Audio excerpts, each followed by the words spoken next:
I don't know. I don't notice that, let's say, on the comparatively new tenant owner. Can you start over, please? I don't notice that, say, I assume he's an honorable person. I assume he performed his duties well. But I'm quite surprised that he would not resign at this meeting so that the new director could take over at the full term. Under those circumstances, I make a motion, and it is in the bylaws, that he be removed as director, effective immediately. And in that manner, the new director can take over.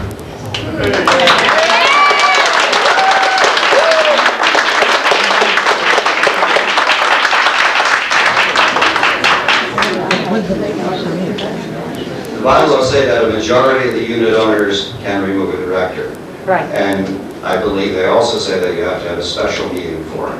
No. Well, I got a question from the attorney sitting over here. Perhaps Mr. Williams can Excuse me, we can conclude this question rather than go to another thing. Well, I have the proxies also with me. What? People who couldn't come. no, you can't, yeah. So you'll have enough for exactly how it's written by the dog, and he can check it.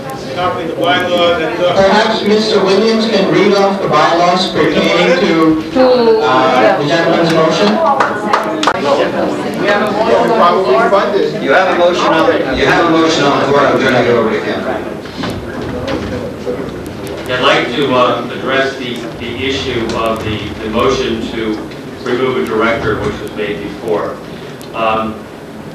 Section 5 of the bylaws deals with the issue of removals of members of the board and refers to at any duly held regular or special meeting of the unit owners, any one or more directors may be removed with or without cause by majority of the unit owners present, and a successor may then and there be appointed by a majority of the remaining directors to fill the vacancy thus created. So that's the power. But then there are other provisions that bear on this issue, and I think the relevant one in this particular case is Section 3, which deals with special meetings.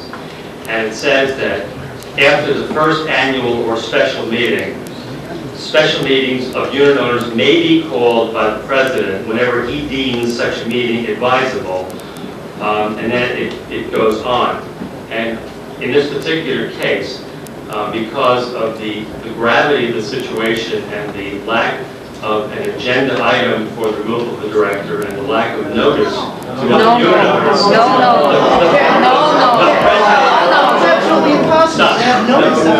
the president will make please, let's not have anarchy here. You're spinning. The president will make the determination that a special meeting should be held to consider this issue. You're spinning. It's not true. It's not true. We tried. If we bring our lawyer, you will see the interpretation completely differently. It says, Section 3, Yeah, I know. special meetings, after the first annual or special meetings of unit owners may be called by the president whenever he deems such a meeting advisable, or shall be called by the secretary when so ordered by the board, or upon the written request of members representing not less than 25% of all of the owners entitled to be cast at such a meeting. Such request shall state the purpose of such meeting and the matters proposed to be acted upon.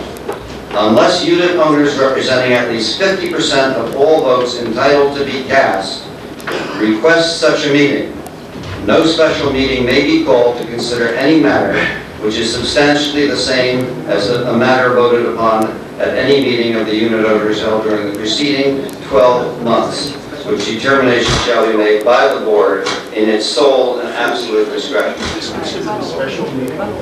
No, this is the annual meeting. Deems, when the president deems a meeting advisable, and also, one of the things, you need some proof relative to the 50% owners are represented. Ladies and gentlemen, no special meeting. Motion's before you. There's nothing in there that says that motion requires a special meeting. You have not said anywhere in the language that a special meeting is required to remove a director. It says specifically that any majority or quorum. Yes. Anytime we can remove if we have enough votes We're not asking for a special meeting. The section's anybody. irrelevant. That's true. We can remove anybody from the board if we can vote now. It says when the president deems it. No, not true, not Motion required, you have no discretion. Right, and you need a petition. And I want to say that I will not. Call a special meeting not to remove the director. Read the language again. I will read the language again. But I will tell you this. I don't understand. There's a question over there. I'll respond to a question. Wait for the mic, please. Yes,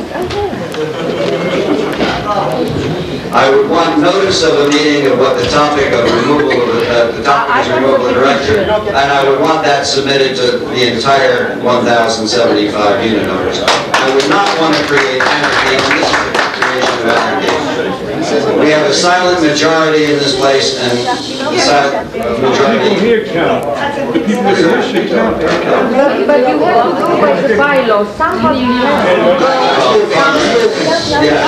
I'd like Mr. Gonzalez to, since he's the legal advisor on this, which means to be the first sentence. We said that any duly held regular or special meeting. So is this what you consider a duly held meeting or not?